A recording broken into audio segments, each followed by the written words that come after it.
Okay, so today we will study biotechnology and its applications. So, biotechnology, as you would have learned from the previous chapter, essentially deals with industrial scale production of biopharmaceuticals and biologicals using genetically modified microbes, fungi, plants, and animals. The applications of biotechnology include therapeutics, diagnostics, genetically modified crops for agriculture, processed food, bioremediation, waste treatment, and energy production. Three critical research areas of biotechnology are providing the best catalyst in the form of improved organism using a, usually a microbe or pure enzyme, creating optimal conditions through engineering for a catalyst to act, and downstream processing technologies to purify the protein or organic compound. So let us learn how human beings have used biotechnology to improve the quality of human life, especially in the field of food production and health. Biotechnological applications in agriculture. Let us take a look at the three options that can be thought for increasing the food production. First is agrochemical based agriculture.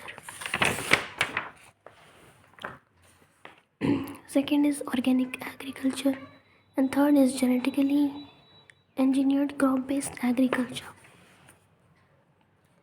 So the Green Revolution succeeded in tripling the food supply, but yet it was not enough to feed the growing human population. Increased yields have partly been due to the use of improved crop varieties, but mainly due to the use of better management practices and use of agrochemicals, fertilizers, and pesticides. However, for farmers in the developing world, agrochemicals are often too expensive, and further increases in yield with existing varieties are not possible due using conventional breeding, as traditional breeding techniques fail to keep pace with demand and to provide sufficiently fast and efficient systems for crop improvement. Another technology called tissue culture got developed. What does tissue culture mean? It was learnt by scientists during 1950s that whole plants could be regenerated from explants, that is any part of a plant taken out and grown in a test tube under sterile conditions in special nutrient media. This capacity to generate a whole plant, any explant or cell is called totipotency. You will learn how to accomplish this in higher classes. It is important to stress here that the nutrient medium must provide a carbon source such as sucrose and also inorganic salts, vitamins, amino acids, and growth regulators like auxins, cytokinins, etc. By the application of these methods, it is possible to achieve propagation of a large number of plants in very short duration. This method of producing thousands of plants through tissue culture is called micropropagation. Each of these plants will be genetically engineered and identical to the original plant from which they were grown. That is, they are soma clones. Many important food plants like tomato, banana, apple, etc. have been produced on commercial scale using this method. Try to visit a tissue culture laboratory with your teacher to better understand and appreciate the process. Now, another important application of the method is the recovery of healthy plants from diseased plants. Even if the plant is infected with a virus, the meristem means apical and axillary is free of virus. Hence, one can remove the meristem and grow it in vitro to obtain virus-free plants. Scientists have succeeded in culturing the meristems of banana, sugarcane, potato, etc. Now, scientists have even isolated single cells from plants and alter after digesting their cell walls have been able to isolate naked protoplasts surrounded by plasma membrane. Isolated protoplasts from two different varieties of plants, each having a desirable character, can be fused to get hybrid protoplasts, which can be further grown to form a new plant. These hybrids are called somatic hybrids, while the process is called somatic hybridization. Imagine a situation when a protoplast of tomato is fused with that of potato, and then they are grown to form new hybrid plants combining tomato and potato characteristics. Well, this has been achieved, resulting in the formation of pomato. Unfortunately, this plant did not have all the desired combinations of characteristics for its commercial utilization. Is there any alternative path that our understanding of genetics can show so that farmers may obtain maximum yield from their fields? Is there a way to minimize the use of fertilizers and chemicals so that their harmful effects on the environment are reduced? Use of genetically modified crops is a possible solution. Plants, bacteria, fungi, and animals whose genes have been altered by manipulation are called genetically modified organisms. So, GM plants have been useful in many ways. Genetic modification has made crops more tolerant to abiotic stresses like cold, drought, salt, heat. Secondly, reduced reliance on chemical pesticides, means pest resistant crops. Third, helped to reduce post harvest losses. Fourth, increased efficiency of mineral usage by plants. This prevents early exhaustion of fertility of soil. Fifth, enhanced nutritional value of food. Example, golden rice, that is vitamin A enriched rice.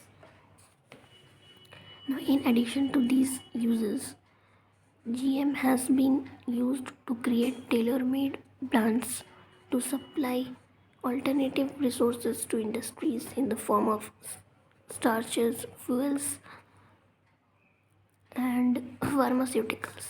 Some of the applications of biotechnology in agriculture that you will study in detail are the production of pest resistant plants, which could decrease the amount of pesticide used. Bt toxin is produced by a bacterium called Bacillus thuringiensis. Bt for short. Now, Bt toxin gene has been cloned from the bacteria and been expressed in plants to provide resistance to insects without the need for insecticides. In effect, created a biopesticide. Examples are Bt cotton, Bt corn, rice, tomato, potato, and soybean, etc. Now, Bt cotton.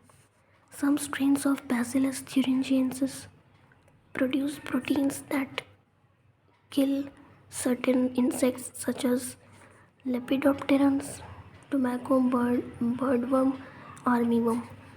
Coleopterans means beetles, and dipterans like flies and mosquitoes.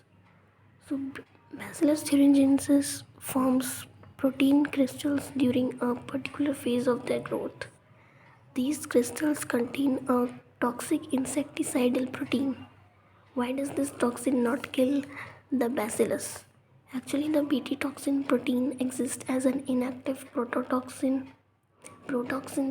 but once an insect ingests the inactive toxin, it is converted into an active form of toxin due to the alkaline pH of the gut, which solubilize the crystals. The inactivated toxins binds to the surface of midgut epithelial cells and create pores that cause cell swelling and lysis. eventually cause death of the insect.